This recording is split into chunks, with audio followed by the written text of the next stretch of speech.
Hello friends, Charlotte here from Enriching Environments and welcome to the Montessori Mission. 10 questions, 10 Montessorians, 10 perspectives in 10 communities.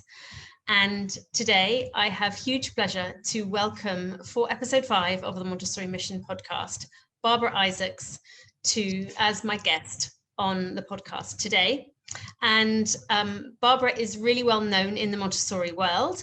So she sort of needs no introduction, but for people who may perhaps are not Montessorians that are watching, I'll just give you a few background details on Barbara. I think she said to me the other day when we had our sound check and pre-chat, was her most important role she's doing now is Montessori Granny. So I think she'd like me to say Montessori Granny is her most important current role. Barbara has been in Montessori for 35 years, I believe. She used to be the head of Montessori Centre International in London, which is a big Montessori training centre. She is an author of several books on Montessori. She's represented Montessori at government level in the UK. She trains Montessori. She has trained Montessori teachers. And although she's now retired from MCI, she has got lots of other different projects uplifting Montessori all over the world. And I was lucky enough to meet Barbara 10 years ago when I was doing my diploma at MCI in London. And my lecture room was right next to Barbara's office. And I quickly realized at the beginning of the course that if I got in early in the morning, then Barbara would be there with her door open, enjoying her cup of tea, and I'd be able to just sneak in sort of 10 minutes, magical minutes, moments with her to just talk about Montessori, and it really inspired me really right at the beginning of my career. And I don't know if Barbara knows this, but she remembers us having this conversation, but she inspired me to go to Cape Town, which is what I did after I qualified.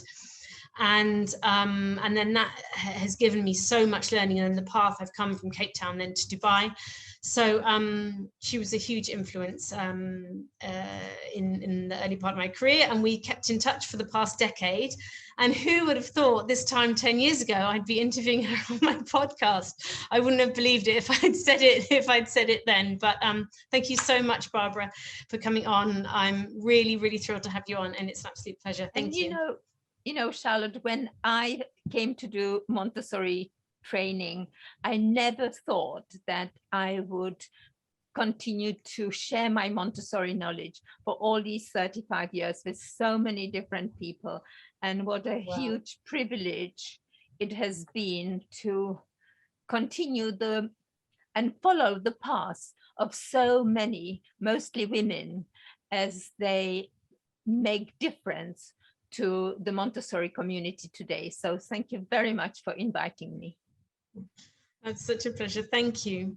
You're right. It makes such a difference in women's lives, which means it makes a huge difference in so many communities all over the world. And I remember in my intake of students, there was a lot of students from all over the world. It wasn't just British students. So yeah, you definitely have been instrumental in making a big difference to different communities, all these threads all around the world. Thank you so much.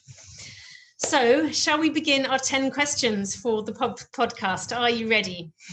Kind of. Yeah. Let's dive in and see how we get on.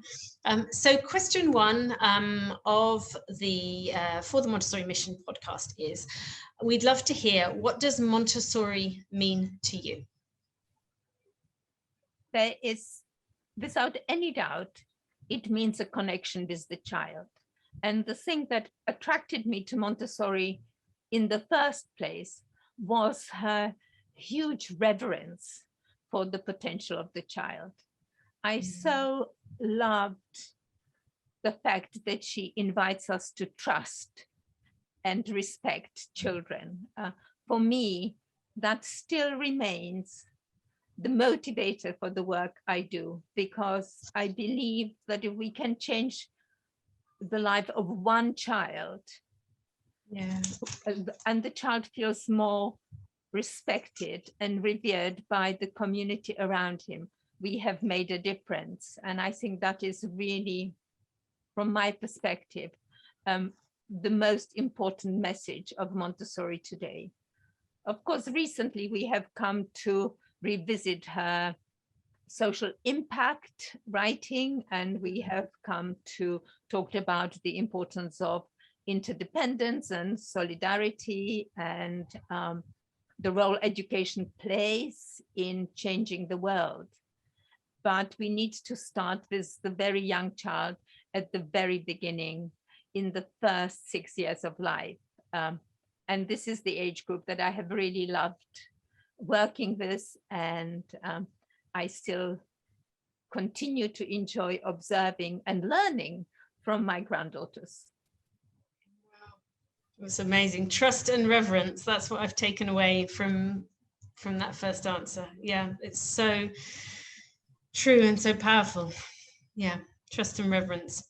And it's interesting that you mentioned about with Montessori in recent years, us circling back to her in terms of social equality and justice and interdependence and solidarity, because there's so much, isn't there? And it is exactly the kind of spiraling, circling back. There's so much richness. I mean, she wrote so much, so many books. And just, I think it was yesterday or the day before, I learned something about her that I didn't know, that her best friend was gay, was a lesbian. And I didn't realize she was actually, as well as being an advocate for many other things, she was an advocate for equality for lesbian and gay people as well. And I didn't know, and it was on a Spanish, I think it was Nuestra Familia Montessori on Instagram. And I didn't know that as well as on top of everything else for equality she advocated for.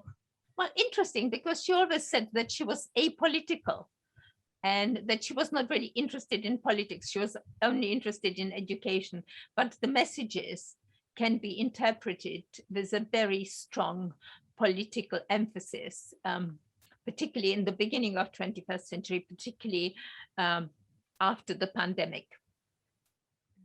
Yeah. As we come to grapple with the pandemic and its impact. Yeah.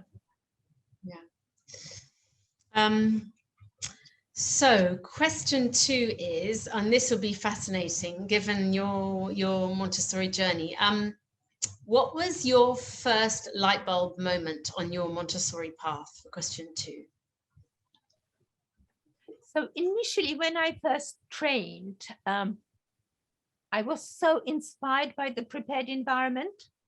I was so inspired by the amazing materials that she thought so deeply about and gave them such important role in children's development. And I just loved the idea of learning a little bit more about the cultural area of the classroom. When I trained 35 years ago, this was quite neglected. We often just referred to the globes and to the kind of sensorial experiences of this area of learning. And of course, it linked to flags and pin maps for the older children. But in the last 35 years, this area of the Montessori environment has developed greatly, and it has given us an opportunity to really look beyond the materials. It has given us an opportunity to look at the essence of Montessori, which is that global citizenship and the very strong connections with nature and strong connections with the rest of the world. So I think that for me, as I progressed with my Montessori course, my stronger connection was always with the cultural materials and the potential it gives us to share the world with young children. This has been particularly important to me because I was brought up in the Czech Republic during the communist regime, and we couldn't travel.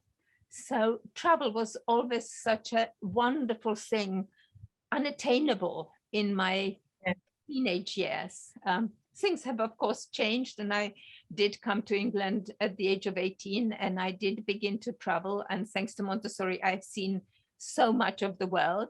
But still, for young children, to make them feel that they are part of the earth, that they are part of the universe. That for me is so very, very important. And then as I came to set up a nursery, as I came to teach, there were a couple of moments in my nursery which really showed me that I needed to see the children in a different way. So I was showing a mother around whilst her 2-year-old son was exploring the environment. And in those days, we kept the 4 cylinder blocks organized in a square on a mat on the floor. And he just sat by the cylinders. He took them all out and put them all back. This was his first visit to the Montessori learning environment. Wow. He was just over 2 years old. And he taught me very, very quickly that we really need to watch the children and how they engage with the materials before we begin to do presentations. Because of course, for this child, it would have been totally pointless to say, I've got something exciting to show you and bring 1 cylinder block. He had already tackled all 4 and was able to sort them out in the right holes, showing me that perfect control of error, that one-to-one correspondence within the cylinders is a really tool for self-learning.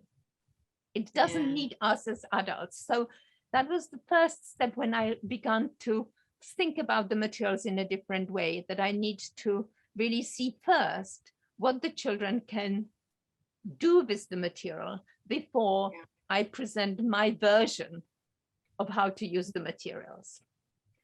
And the second moment was when I was studying for my master's, and I was exploring the ideas of extensions of the sensorial material and the relationship between work and play in Montessori settings. And we had one girl in the nursery who really loved the pink tower. So I was filming her, and as she was doing it so perfectly, and at the end, I said to her, what else would you like to do with the pink tower? And she kind of looked at me as if to say, what else should I do? I have done what you had shown me. And very recently, a colleague of mine came across a quote in which she, which the author, and I'm sorry, I can't remember who it was, said that if we just present a way of using something one way, we are limiting the opportunities for exploration. So it goes back to the idea, let's see what the child can do with the material before we show them what to do. Because particularly with the sensorial materials or the practical life activities, the children will probably work out how it works. Or they may show you a new way, which you have never seen. So for me, the light bulb moments were that we must continue to learn from children in the same way as Montessori learned from children when she first set up her nursery. Yeah, exactly. We are just guiding them. We're not, if we try and be like a traditional teacher, then we're not giving them anything. We're not freeing them in any way. Yes.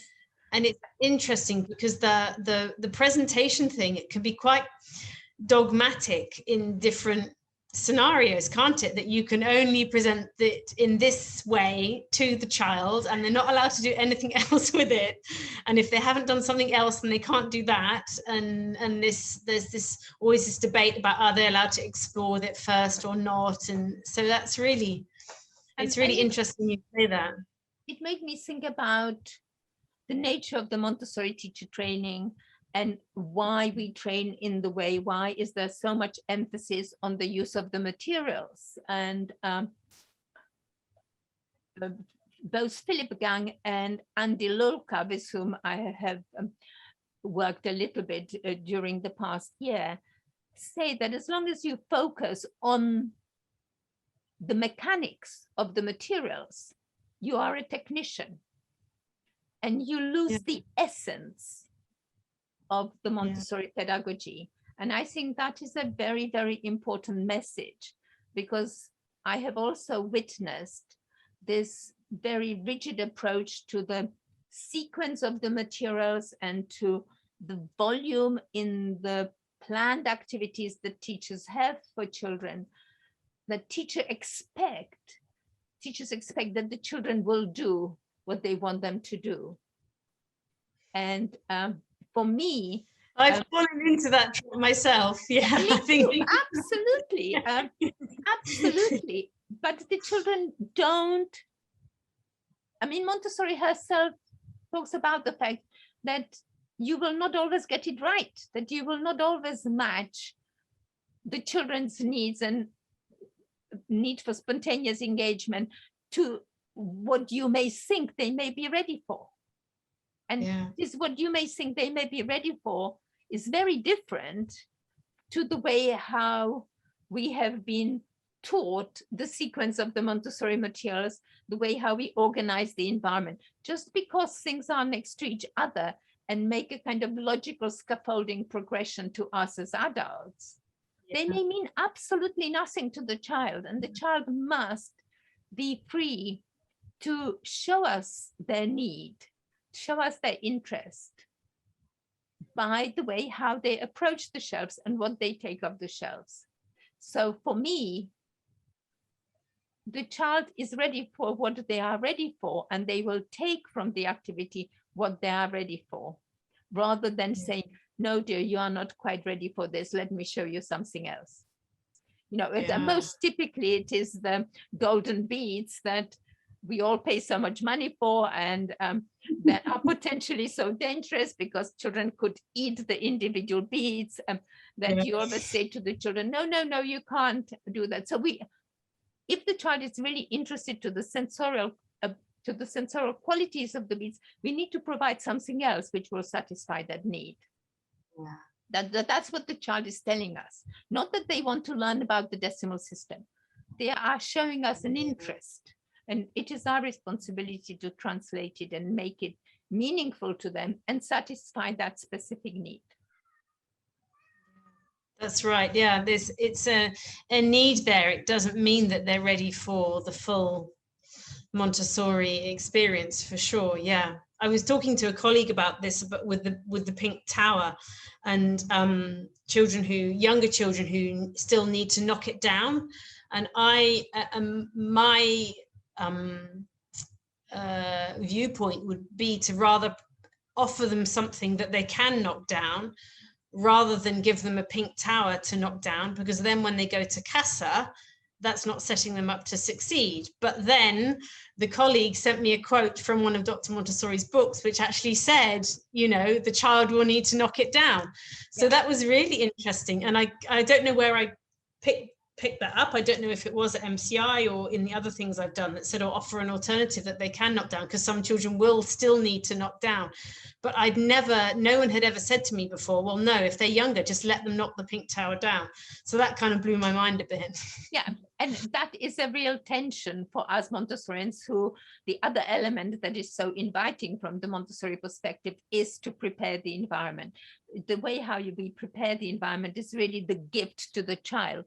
And we want it to be as perfect as possible. Yeah. But of course, knocking down the pink tower, particularly today when the manufacture of the materials is not so perfect, means that you will lose that perfection in the environment.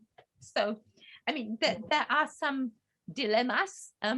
And just yesterday, my daughter sent me photographs of her daughters sitting on a beach, building a tower with large pebbles on the beach. And I thought, this satisfies the same purpose. Yes, they are not graded in size, but they still need to use that careful handling, that attention to detail to make sure that they continue to stand. Yeah. So, you know, the environment does provide us a lot of opportunities for very similar experiences that the Montessori materials provide in the classroom for the children. And I think as we grow aware of that, we need to make sure that there is a lot of other opportunity for children to build towers, not only with the Pink Tower, but with other resources too. Yeah.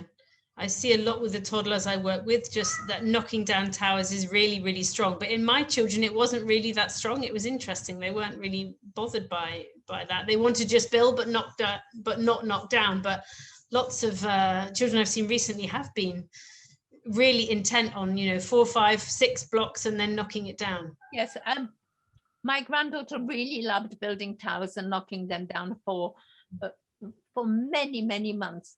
But as I mentioned to you when we were chatting before, whenever I have offered her a Montessori piece of material that I thought might appeal, she would absolutely point blank refuse. And that has been a real lesson to me as a Montessorian, is that we really need to stand back and see what the children are telling us in their actions, and to be humble enough to accept the children's mode of learning, because they need to feel that their ideas are valued.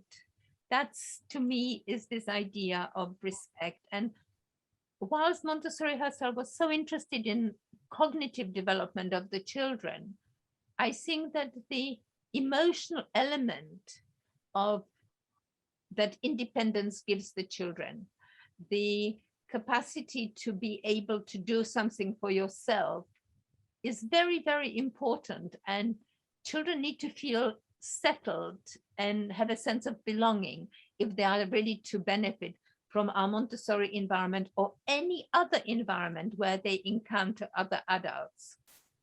Yeah, for sure. That's developing agency, isn't it? It's self-direction, all of those things. Yeah. And yeah, as you say, it doesn't need to be, if a Montessori environment isn't accessible, then other adults can do it. One doesn't need to be a Montessorian to do that, can we? We can see and hear children and honor them and revere them. And I know we're going to talk about the elitism of Montessori later on in this, but yeah, so we won't get into that now, but yeah. But I also think that many parents are natural Montessorians in their attitude and respect for their children. And I think that you shouldn't really create a Montessori classroom in your home. The home is for different purpose, but you can still share the values, the principles of Montessori with your children. And I think that's where, again, the essence of Montessori comes, and that this is where Montessori has to offer something to 21st century educationists, 21st century parents, to 21st century communities. Yeah, you're right. There's such richness, even without the materials. There's such richness in the interaction, just the interaction we have with children, the respect we pay them, even if we don't lay a finger on any piece of Montessori material. There's something for everyone, as you say. Yeah. Excuse me one moment, my cat wants to go out and he's howling at me. Okay.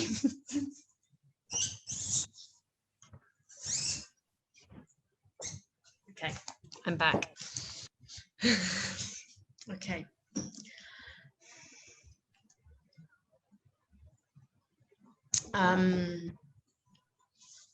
Okay, so question 3.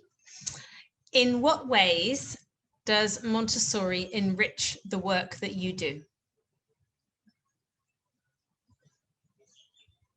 It enriches me every single day when I think that some of the understanding of children that I have got through my study and through continued learning and through having dialogue with students, colleagues, and friends, after all these years, it always reminds me of this reverence for the child. And I think that I'm so fortunate to be able to contribute in very small ways to lives of children today. and particularly to continue to learn about children from my two granddaughters. You know, this is a huge gift. I don't always give it the Montessori label, but her words are in my heart, and I have been so encouraged to spend time reading Montessori Speaks to Parents, which is a very slight little booklet which had come out recently. It is incredibly accessible to parents, but it says everything about our relationship with children that I really believe in, I endorse, and I would like every parent to read, just so that they get a little more glimpse or a little bit more understanding of who their children are, and to accept their children for who they are, rather than whom we would like them to be. Yeah, very much so. Yeah, I think that's particularly when they're little, and I guess in a way we're just getting to know them. I think that's really, really, really important, is accepting who they are without wanting them to be any different. And that's that's really, really resonant, I think. And it is very difficult for us as parents and grandparents not to try to mold the children just a tiny bit according to our likings, according to things that are important to us. But I think that I try to remember that every single day I'm with my grandchildren, to think I just need to be here with them and for them, and feel the day with them, be in the moment. And I think that's what being a grandparent really gives you. It gives you the opportunity to be in the moment. Yeah, so true. Yeah, the gift of the present moment. Yeah, children are just, well, that's what they can't be anywhere else, can they? When they're under 6, that's exactly what they are. And that's what's so great, that you know, the absorbent mind has been proved by neuroscience recently in the past 10-15 years, and that just blows my mind. Every more I read about it, it's just incredible that she had these insights, you know, more than 100 years ago. Yeah, it's incredible. Yes, and I think there are quite a few neuroscientists who also warn us not to try to apply everything we read about the brain to what we do, because the brain is so complex, we don't really know enough. But for the kind of basic things like you know, the root of our feelings and the root of our experiences being in the amygdala, and if our emotional environment is not secure, if we don't feel welcomed and we don't feel belong, it's very unlikely that the frontal cortex will fire as well as we would like it to. And so for the child to become self-disciplined, obedient, or whatever are the aspirations of parents, they actually need to feel that love and security, and they feel the support that the mother gives or the family gives before they can do all those things we expect them to do. Yeah, exactly. Yeah, the connection is more important than obedience. Connection is the most important thing, and it's just, that is a huge shift, I think, for so many people, to realize that obedience is not any type of goal that we want to achieve if it's at the expense of connection. Well, and also I think that if we have really meaningful connections, and if we help children to articulate their feelings, and if we accept them for all their emotions, not that just the moments of joy and happiness, but also understanding that they have to have an opportunity to let out frustrations and anger and Yeah. Jealousy, disappointment, all these feelings that Yeah. are part of childhood. If we are there to visit them for those moments, it's more likely that they will come to understand their own emotions and therefore will be able to speak about them. I think that I have mentioned to you before the book by Philippa Perry about parents, and in it she says they have always tried to help their daughter to articulate her feelings, and she was extremely proud one day when her daughter said, I think I'm getting really angry. So she was able to anticipate her emotion. Therefore, it was able for the mother to say, you know, yes, I can see that this is very annoying and let's talk about it, rather than it developing into a full-blown tantrum where the child loses control of the situation because they cannot articulate what they feel, and the parent tries to fix it, which often makes the child even more angry or frustrated or challenged. Yeah. Or the child has a tantrum and then the adult has their own tantrum. Yes. There's that too. Yeah. I saw something quite good on Instagram a couple of weeks ago. It said, it was particularly speaking about toddlers, saying the only aim when your child is having a tantrum is to not have a tantrum yourself. And I think that's it's really very, very sage advice. Yeah. For sure. But it's not really helpful to the child if you have a tantrum, because then they don't feel contained. They don't feel that there is somebody there who is helping them to manage their emotions. They don't get any emotional safety from that, and that's really what they need, isn't it? In lots and lots of emotional safety, so they can, as you said, release and feel safe, and then they can start to unpick over time and start to predict when things are going a bit wobbly for themselves. But it's a long process, isn't it? I think that's also what people don't understand often. Also, as a parent, you cannot get it 100% right. And there will be moments when you lose it in that moment too. Yeah. And what is important is, I think, for the parent to then go back and say, or the adult to go and say, I'm really sorry, I didn't manage that well. I was not really helpful. Yeah, so exactly. Feels you. I have to say that to Olivia today. Yeah, I pretty much said those exact words. Yeah, and I think the humility in that, and we spoke about this in episode 1 with Jean-Marie Penel, being able to apologize to our child and admit when we weren't able to be the best version of ourselves. That is a really powerful leap for perhaps not for you, but lots of people in a generation's difference who are able to actually apologize to their child and not see the child as the source of the problems, but understand that, you know, we're immensely complex as humans, aren't we? And we have lots of things going on, and no one's, as you said, no one's going to be perfect all the time. But when we do make a mistake, to be able to hold our hands up, and that is such amazing, powerful role modeling for our children, to know that we're not expecting them to get it right the whole time, because we are owning that we don't get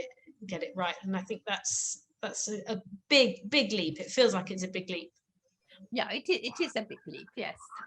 Yeah. But it also helps to alleviate the adult guilt, because when you lose it as an adult, you feel incredibly guilty for your lack of competence. And being able to say, I'm really sorry, I have not managed that well, in a way makes it easier eases the situation for you as an adult too. Yeah, exactly. It's very much, I guess it's part of that unpacking it as ourselves, and we've all got work to do on our inner work, haven't we, and know where this comes from. And yeah, for sure, most definitely. Question 4: when was the first time a child taught you something about yourself that you didn't know? And that can be either from a direct interaction with the child or just from observing one. It happened when our daughter was small. She was about 4, and her brother must have been just coming up to 2. And I found parenting really tricky. And I went to parenting classes, and suddenly lots of things from my own childhood had come up to surface. I suddenly come to understand why we have played a game with my brother about going to hospital and he always being an ill child, because our father died quite suddenly by going to hospital. So we continue to reenact this scenario of me being the parent, he being the child, going to hospital, but always recovering. And that was a kind of a perpetual game that we played for many years. And of course, this was 60 years ago, so people didn't quite understand all the repercussions of the game, and there was very little support for bereavement. But as a result of those childhood experiences, I have always felt that I needed to fix everything for my daughter, that I needed to make her life easier, so that she wouldn't struggle. And what I've learned in those parenting classes was that not everything is of my making, that I need her to be herself. And even though Montessori talked about the fact that, you know, we need to accept each child for who they are and we need to respect them, it is much more challenging when you are a parent and when you feel emotionally connected, really deeply emotionally connected with your children, and when you are really wanting their life to be better than yours. And that, in a way, is a real kind of challenge of parenting, isn't it? But learning that I can't fix everything was very, very important for me. And I wouldn't have learned it if it wasn't for the challenge that parenting the 2 children presented. Yeah. It's amazing. These things come up when we're ready for them, when we're parents, particularly with 2 young children. And my gap of Olivia and Harry is 2 years as well, and it's pretty hairy sometimes, you know. When you've got 2 young children. It really is, yeah, for sure. And I think everyone watching will be able to empathize with that. And now that I'm watching my 2 granddaughters, where the gap is again 2 years, I'm also observing not only the kind of tensions of siblings, but also the younger child is so much more ready to be like her older sister. She is so, what I call, in her face. She is there, present all the time, which of course makes it really, really hard for her older sister to manage. And it made me I began to think about, is there something in the gender? When you have got 2 girls, is the relationship different to having a boy and a girl? I have not resolved this. I'm continuing to observe it and think about it and maybe read a little bit more about it.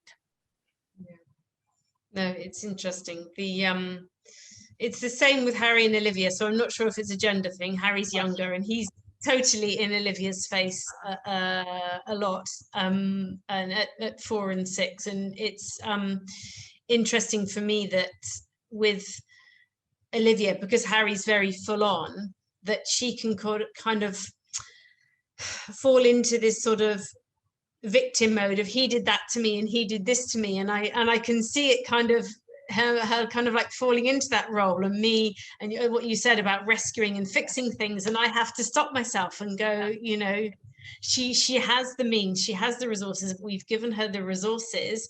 Sometimes I need to just make myself really busy doing the cooking or something so she can work through that problem solving or that conflict resolution with Harry for herself. But as you say, it's very hard to step back and allow that to play out. Absolutely, to play out without it's a really, really real challenge for parents. Very much so. And so coming to the present day, when was the last time, this is for question 5, when was the last time a child taught you something about yourself that you didn't know? Well, it was my older granddaughter when she, I had this, I went to visit a Nido in London that I really loved. And there was this wonderful little activity where children could put toothpicks through a little hole. And I saw this 1-year-old doing it so beautifully. I was so impressed. So I quickly prepared this for my very new granddaughter and put it on the table, thinking, oh, she will be so curious. And she took one look as if to say, what are you thinking about? Totally not interested. And she has continued to refuse these Montessori activities. And also my, it's so easy to slip into the teacher role. So we had some silicone cupcake cases in different colors, and she was playing with them. And I said, oh, shall we sort them out by color? And I started doing it. And she very quickly muddled them out and said, actually, this is the field for my cow. She can eat all this wonderful grass and all the flowers. And she brings this stuffed cow and puts them by the cupcakes. And brilliant. So again, I'm being really taught by my grandchildren to rethink my role as an educator and to really continue. I'm continuously challenged in the value of the Montessori materials. The thing that really first attracted me to Montessori and what I so loved in the beginning, that these are tools for learning, which I still value hugely. But I question if they still mean as much to all the children of today as they did in her day. I have certainly seen in when working with children in area of deprivation, that the organization of the environment and the fact that they had the freedom to choose and to work with the activities was incredibly nurturing to them. I have also seen children who come from affluent backgrounds who just don't feel that it meets the environment fully meets their needs. I think as Montessorians, we really need to question the activities that we put out for children on the shelves, and what they give to children of today. And we also need to think about the fact that if we continue to perpetuate this authentic Montessori environment, which is not touched by culture or background of the children with whom we are working, that in itself becomes then a tool for perpetuating this white colonial influence. And that we, in teacher training, we should really be able to help our students understand the principles behind the materials so that they have the capacity to recreate similar activities, even when working with communities, for example, in refugee camps or in communities where there is no access to these resources. If we really want Montessori to become the tool for learning for children around the world, we need to grapple with those issues. Yeah, very much so. It has to be accessible in a different way, and culturally accessible and racially accessible and economically accessible, and all of those things. Not just ship them in or have them donated from somewhere else, from another school. the worst thing for me is when a school takes the things they don't wish to use anymore, but are still usable, and gives them as a gesture of great generosity to children who have nothing. I think those children deserve the most pristine, the best materials we can offer them. Yeah, because so. They have nothing, and they need to see the things. It enables us to show our respect for them. Yeah. Not the second-hand things. They absolutely need more than what our children are having, because our children are living in such affluence as it is. And whatever we offer, it has to be culturally relevant. It can't be, as you say, in the white colonial model, because we're just perpetuating the elitism if we do that. Yeah, for sure. So it is Montessori in itself is not elitist just in the fact that most of the provision is operating in the private sector. It is also in the way how we share the preparation of the environment, how we train our teachers. It's a much bigger issue. Yeah, exactly. Yeah, everything there. And we spoke before about the materials, that if they're mass produce the cultural materials, then they have a Eurocentric bias on them. And I saw this in South Africa, that the cultural materials, the painters and the music and everything was all, European artists and European painters and what have you, and there wasn't anything that's culturally relevant for South Africa. And that was really, really interesting. And the more diverse sectors of Montessori I see, the more I see it more and more. And everyone who's watched episode 4 with Trisha Mokino of the Keres tribe would have seen her take on that, which is really beautiful, how she's completely adapted Montessori to the needs of her people, not the other way around. That's really, really, really powerful. And how it should be. For that, we really need teachers who thoroughly understand the materials, fully embrace the philosophy, and continue to be sensitive to the culture. Yeah, exactly. Working in their communities. Yeah. In that great film Inside Montessori, one of the elementary guides, or I think she might be the principal of one of the schools, says children need a mirror and a window, people who look like them, and then a window out to the world. And that just still sticks with me so deeply. It's so important, isn't it?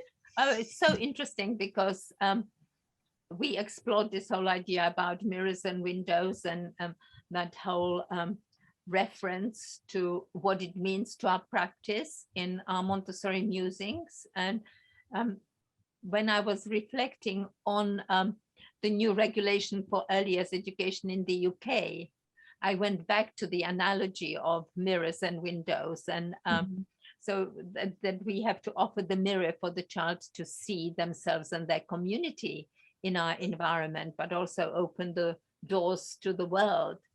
And that being the sliding door between the window and the mirror is such a privilege. We are really enabling children to see themselves and see the rest of the world. And for me, that still remains at the heart of Montessori. I still see that as the, roots of global citizenship. I see that as the value of the whole philosophy and the idea of cosmic education. That's really beautiful, that sliding door between the window and the mirror. I love that. Yeah, it's beautiful. Yeah, I think that the initial idea of including those ideas in the curriculum and exploring it in children's literature, all the references, I will send you the references, so that if you want to include it with the podcast, you can do that, because it's really, really, really interesting. Yeah, please, that would be brilliant. Thank you so much. And so question 6 is the really interesting one. Please, may we all know, when was the last time a child caught you out of integrity and questioned you on it? well, the last time was about, I don't know if it caught me out of integrity, but I was unprepared and unable to answer it to my own satisfaction.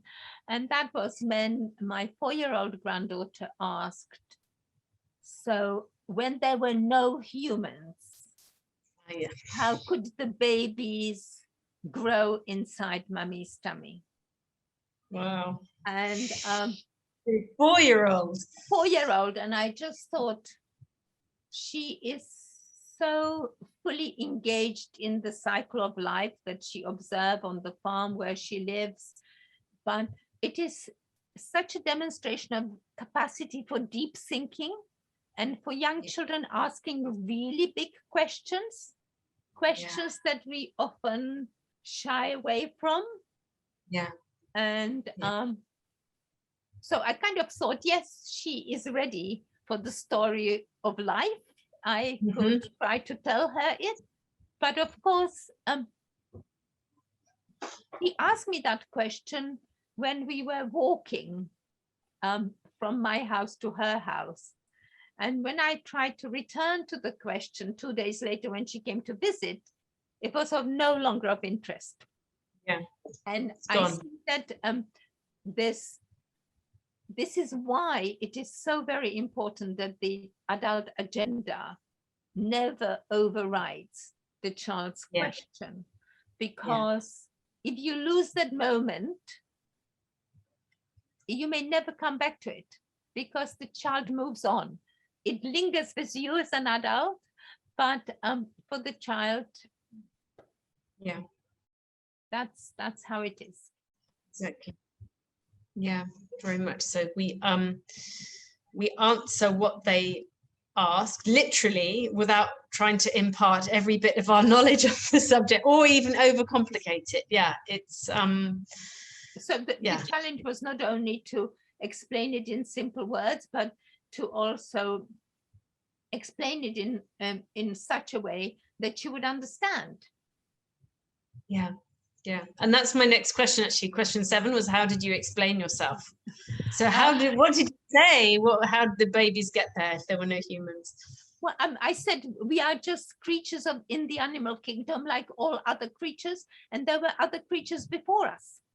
That's because that was my idea of preparing her for the story of life. Cosmic lesson. I was all ready to go into the history of the prehistoric timeline or the first story of the earth, but get the big thing out. The great thing.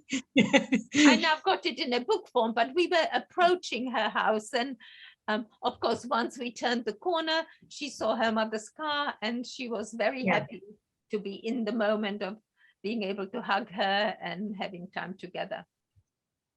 Yeah. So it is still there in the back of my mind.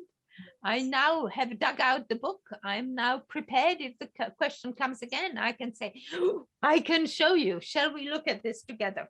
And we'll see what comes. Amazing. Yeah, wonderful. And I like your answer as well. There were other creatures here before us. That was all she needed to know, right? At that moment, that was all she needed to know. Well, I hope so. But it also, I think that you, in all those answers, you need to be authentic. You need to say the things that you really believe in. Because they very quickly suss out when you are disingenuous. They know when you are not, when you are just fibbing them. Yeah, definitely. Yeah, absolutely. I've learned also with Olivia, it's okay to say, I don't know. Let's look at that together and not think I have to come up with the full either Montessori or non-Montessori, but I don't need to know the answers to everything. It's actually more valuable to go, okay, where can we find out the answer to this question? I must share this little anecdote from my life. So this is the approach that we have always had with our children. So if the children ask something and we didn't quite know, we would ask, we would say, well, let's find out. So my daughter came from school at the age of 8 and said, now I know all about sexual intercourse, And I said, oh, that's very interesting. How did you come upon this? And she said, well, somebody mentioned it in class and I didn't know what it was. So I went into the library and I looked it up in the dictionary. And for me, that was absolutely the empowering, giving the autonomy to the child, giving access to knowledge. And she knew how to use the tools that we have given her a long time ago. I shouldn't have been surprised. Yeah, she didn't know the answer, so she went and found out for herself. Yeah. She knew what to do about it. And she went to the best source. Yeah, exactly. At that moment in time, because it satisfied her curiosity. Yeah. And exactly. She obviously felt comfortable about it because she then came home and shared it. Yeah, exactly. And when she was ready for more information, she would ask. Yeah. When there was more questions, she'd be confident, comfortable enough to come and ask for more questions, for more answers. Sorry, when she felt she needed them. Yeah. So interesting. Brilliant. And so question 8, please. I know is a really, really tricky one. So it might be, what is your favorite Dr. Montessori quote just today of this moment? But yeah, what's your favorite Dr. Montessori quote? Of this moment is the quote from Montessori Speak to Parents, where Montessori talks about the children keeping secrets. And it links with this whole idea of accepting children for who they are. They don't share with us always how they process information. And I don't mean it as secrets, pernicious things, but that there is this whole idea of the secret of childhood lies within the child. As us as adults can only guess. And hopefully the more we know, the better the guess will be. But it still remains a secret really within the child, how the child thinks, how they absorb information. And we need to be really diligent observers to see their responses, to respond to their body language, to be able to get to know them for who they really are. And I suppose that's really my quest in life, that I want to continue to learn about children, accepting that each child is different, and what I have learned from one child may fit on the next one, but not always. Yeah, so true. So true. What's really amazing is that Exeter from Manvi and me, who was episode 2 of the podcast, chose that same quote about really? Children having secrets, which is really a coincidence out of all of the quotes. Yeah, it's really, that is a coincidence. It just reminds you of the need for humility, for need for patience, for need to accept the children for who they are. And that's probably is the biggest challenge for us as adults. Yeah, absolutely. Yeah, certainly it is for me. Yeah, for sure. For my own children. Yeah, most definitely. Easy with other people's children, but for our own children. Of course, always. Yeah. Wonderful. Thank you. And question 9, please, is what is your deepest desire for Montessori in the future?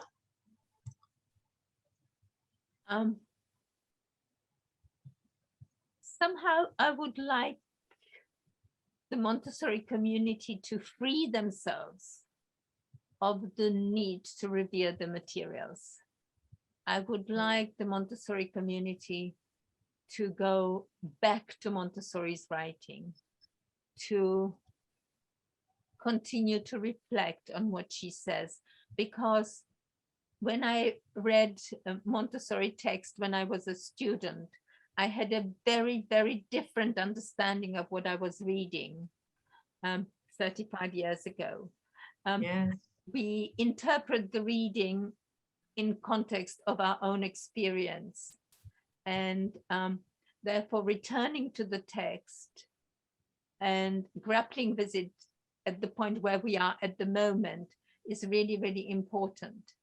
And I don't mean reading the text because of course, we are always inspired, but sometimes we are also challenged because of the use of language, because of some of the ideas that she shares with us have now been explored in developmental psychology and in other areas where we need to combine the two things together and see how they work together. What does it really mean in real life? And I think it is really, really important for us as a community, if we want to demonstrate that Montessori pedagogy has got value in the 21st century. It will not be through the materials. It will be through helping people understand the spirit of the child much more, and really seeing the child as a potential agent of social change. Yeah. Wow, that's lovely. That's really, really lovely. Yeah, the child is an agent of social change. That's wonderful. And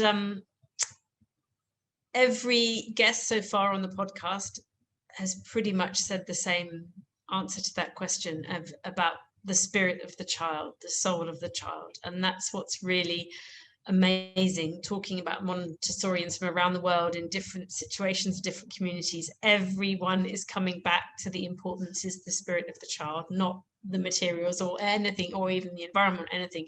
It's the spirit of the child. And that's, I think, really powerful, because that shows we are all on the same page. We may have disagreements about the delivery of some things, and we might get dogmatic about some areas, but I think all of us are really focused on freeing the spirit of the child.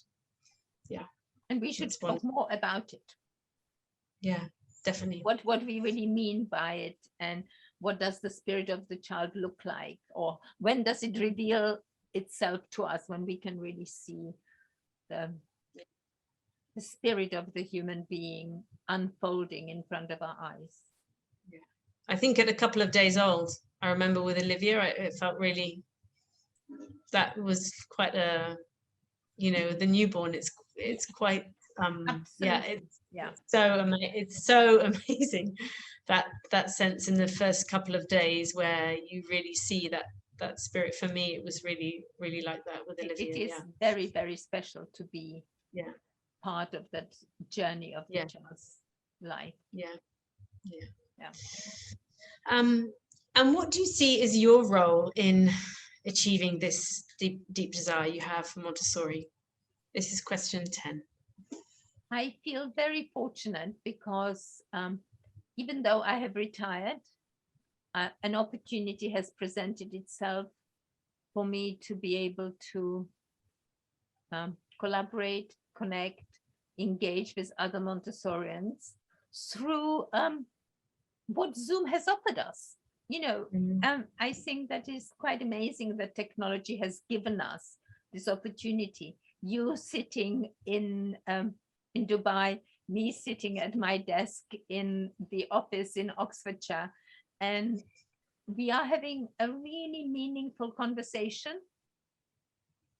And I think that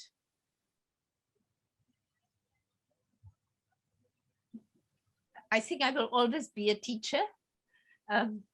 I pretended to be a teacher when I was 6-year-old in my little role play, and I'm amazing. I'm still a teacher, even though it came as a second profession to me. But for me, being a teacher means that you continue to learn. And so I need to continue to learn about myself. I need to continue to learn about other people. I think that all the different voices that we have heard from the Montessori community during the last year through things like Montessori Everywhere and other conferences, which were suddenly made available to us free because of the technology, not free, but available because of the technology, encourage us to continue to discuss, explore, and participate in a dialogue about what Montessori means. And I would like people to engage a little bit more with the heart of play and what play means to children. In a much more positive way that is sometimes seen in the Montessori circles. I think that sometimes we focus too much on work and forget that the child's play is their work, and that it is through play that we really see the soul of the child. I love that. I have not been able to see the soul of the child through building the Pink Tower, but I have been able to witness some really significant, I have been able to see the child in a different way by observing their play, often much more enriching, telling me so much more about the child's culture, about the child's relation with other people. For me, preschool education is still about learning to be a social being. You know, it's not for nothing that Montessori calls the second half of the absorbent mind as the social embryonic stage. The social being is unfolding between 4 and 6. And we need to give children opportunities to develop that whole self through play. And the control of error, the 3-hour work cycle, the prepared environment, all give us possibilities for this. Yeah. And what holds us back is connection with the materials. When in fact, Montessori never written a manual on how to use the materials. She said you present to the child and then you let the child to use the materials. And that can be in their own way. And that has become the biggest challenge of the Montessori community today. We expect them to use the materials in the way how we have presented.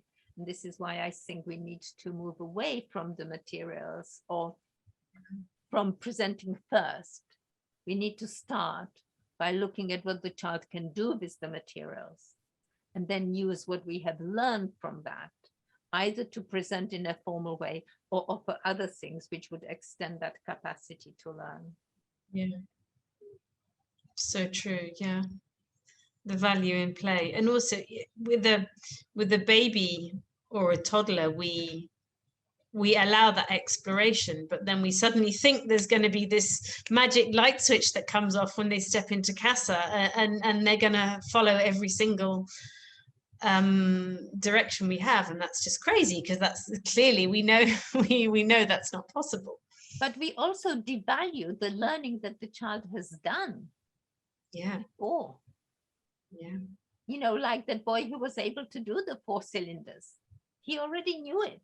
He knew it spontaneously. He was obviously very good problem solver and loved puzzles, and was able to resolve it without any adult input. So yes, that child needs more puzzles, but not necessarily as presented in the not cylinders. Yeah. Or he needs more construction, or, you know, there are other ways we can offer. Yeah, to fulfill that need that he has. Yeah. And Montessori talks about this spontaneous engagement with the environment. In Montessori Speaks to Parents really beautifully.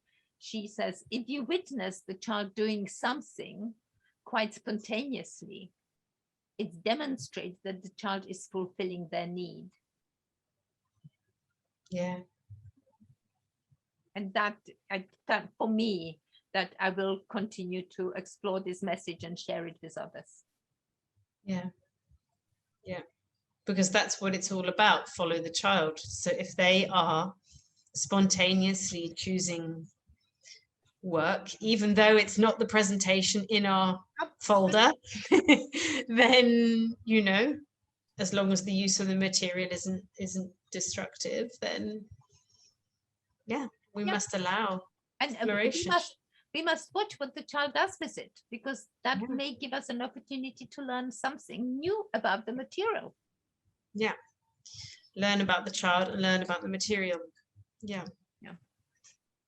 And I agree, the play is so important. Every afternoon after school, Olivia and Harry playing with their little Sylvanian families, or their Lego, or their blocks, or everything. I know what's happened in each of the classrooms, Harry's Casa and Olivia's elementary, from what is built in the Lego, what is done in the Sylvanian families, through their pretend play, through the get the cloth nappy, put it on the teddy, you know, dress and undress. I know what's happened in the classroom in the mornings, through their play in the afternoon, every single what they, as you say, what they're going through, what they're working through, what disagreements there were, you know, talking about Olivia's age, which is there's a bit more social skills that they're learning in a different way. Yeah, it's amazing. Yeah, really and powerful. That's what the play gives the children. It gives them full control of the scenario. Yeah. Whereas being in a classroom, no matter how nurturing it is for the child, they are to some extent working to other people's expectations, and children want to be liked by their teachers. So they will do things for their teachers much more than they will ever do for you as a parent. But then, of course, because they have contained who they really are to present themselves to the other adult in a positive light, when they come home, they need to let it out. Yeah. Yeah. And Harry does it every single day. He releases in the car every day on the way back, and Olivia less frequently. She's a bit older, but certainly with Harry, he needs to. Yeah. And in the classroom, I hear from his guide that, you know, he's the model of practical life and cleaning up after everyone else, puts everything back where it belongs on the shelf, and loves his presentations, really soaring on the maths materials, and he's 4. But yeah, he needs to be a real 4-year-old when he comes home. When he's with me, he needs to be, and is just his sister, he needs to be a real 4-year-old, right? And let it all out, let it all hang out. And I also think that I have witnessed with my own children is that the nursery years in the Montessori environment and with the Montessori principles, even though it was not always perfect, were important. And then when they went to elementary, I got really concerned about the influence of other children, the lack of challenge in the mainstream educational system, because, as you know, there's not much elementary Montessori available.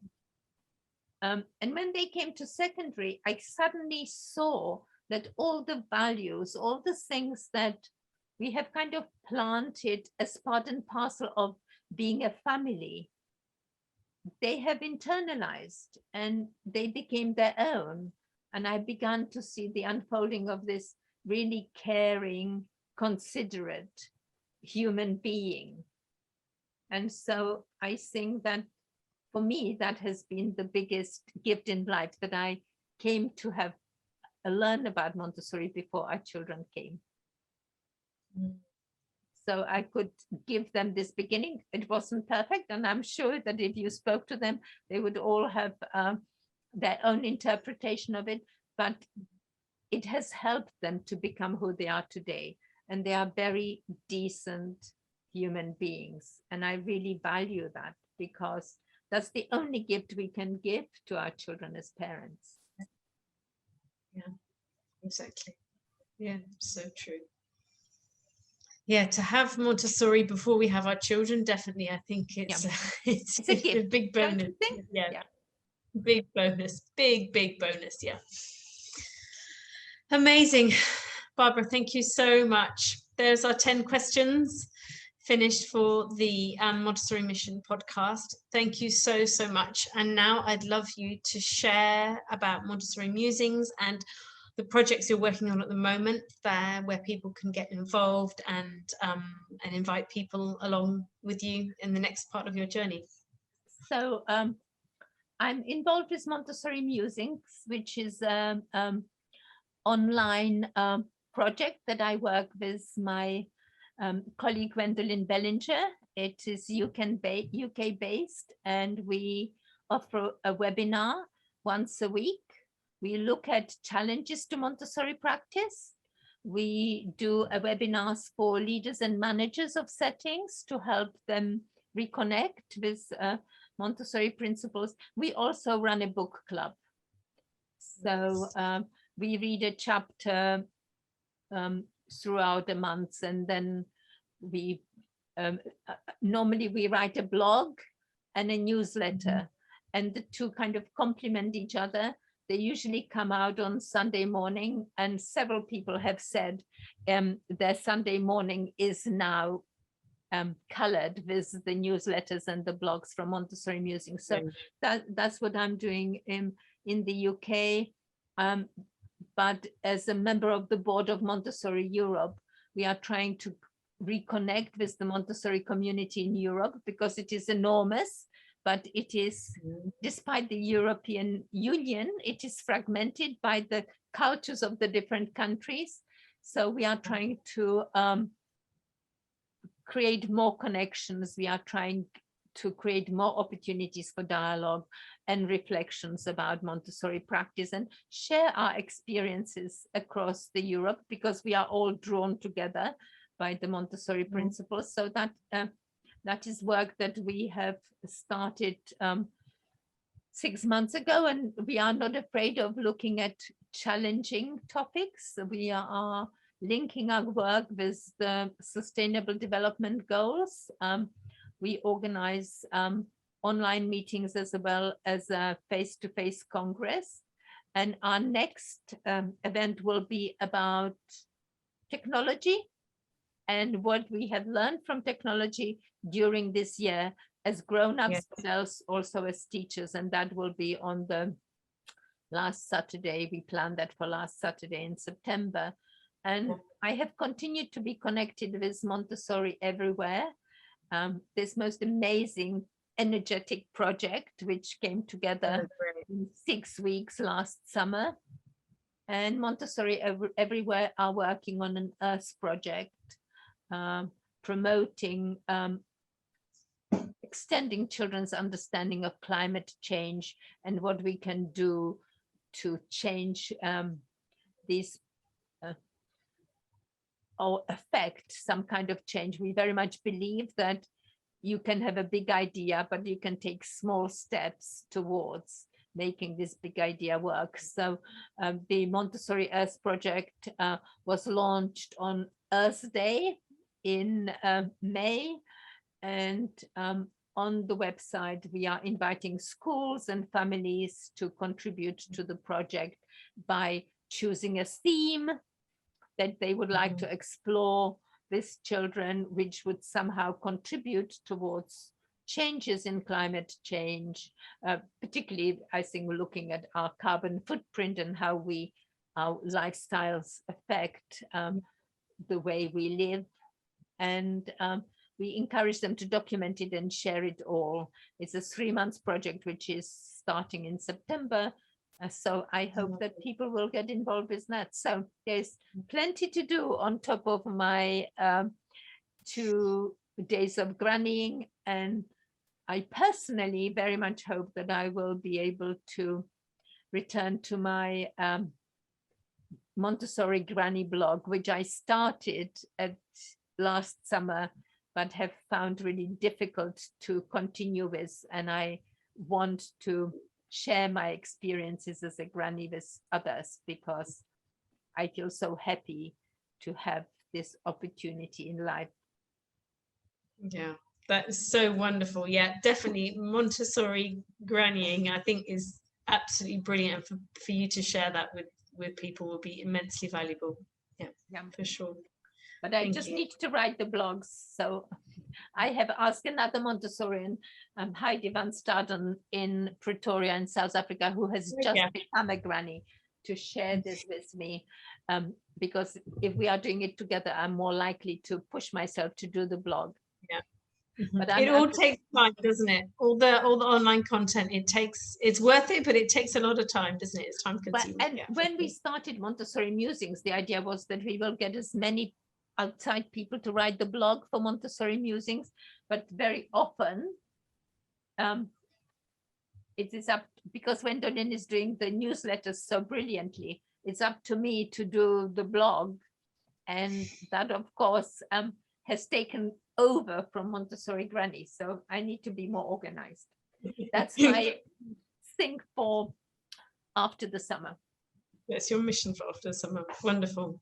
Great. Thank you so much for sharing all that. There's lots for our audience to dive into there. And I'm going to put all the links to everything that Barbara's just mentioned in the details of the podcast, so they'll be able to, wherever you're watching this, you'll be able to get those links and follow Barbara on her granny adventures and Montessori Musings and Montessori Everywhere, and with Montessori Europe as well.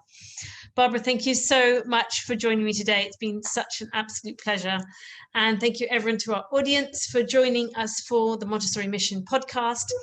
10 Montessorians, 10 questions, 10 perspectives from 10 communities. And this was episode 5 with Barbara Isaacs. And I look forward to seeing you all again soon for episode 6. And until then, Barbara, thank you so much for joining me today. Thank you so much for inviting me, Charlotte, to speak to you. It has been a huge pleasure. And I wish you every luck with this project. I think it is a really interesting idea, and it will be amazing to see how many similarities and differences people present in these 10 questions. Good luck with the project. Thank you so much. It's been so enlightening to speak to you and to have your experience and all the different perspectives you give. I think that's what I love. You've given so many different perspectives within the same 10 questions, if you see what I mean. That's really, for all of your experience and different things that you've done, you know, as you said, even relating back to the beginning of your career, you know, as a Montessori student right at the beginning, and then as a granny and as a mother, and it's been brilliant. Thank you so much. You've given us a taste of everything of your journey. Thanks so much. Thank you so much. Speak to you soon. Bye-bye. Bye.